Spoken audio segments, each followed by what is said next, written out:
စိတ်နာရတဲ့စီစဉ်နှုန်းအကြောင်းကိုချင်းပြောင်းရေးလိုက်မယ်ဘယ်တော့မှကြမလဲဆိုပြီးအတင်းချောင်းနေတဲ့ကားဦးနာကြီးတွေကိုလည်းသတင်းကောင်းပေးလိုက်မယ်ဒီနေ့စီစဉ်နှုန်းကတော့1680ဖြစ်သွားပါပြီလမ်းကြောင်းမှာရန်တောင်းကြတဲ့စဆရာကြီးတွေလည်းဘာမှတစ်ဖက်သက်ခံစားမနေပါနဲ့ကျွန်တော်လည်းဒီနေ့ကစပြီးကားနားလိုက်ပါပြီတစ်ချိန်လုံးကဘာကားကြီးတွေပဲမောင်းခုလိုချိန်မှာစိုက်ကားဆရာစီမှာစပယ်ပြန်လိုက်ရမယ်ကားဆရာလေးပါစိုက်ကားဒရိုက်ဘာလေးဖြစ်သွားရင်တော့ခောက်တူသို့မဟုတ်900ဘိုးလောက်တော့လာအားပေးပါ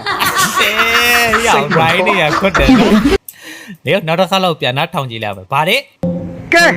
စိတ်နာရတဲ့စီစဉ်နှုန်းအကြောင်းကိုချင်းပြောင်းရေးလိုက်မယ်ဘယ်တော့မှကြ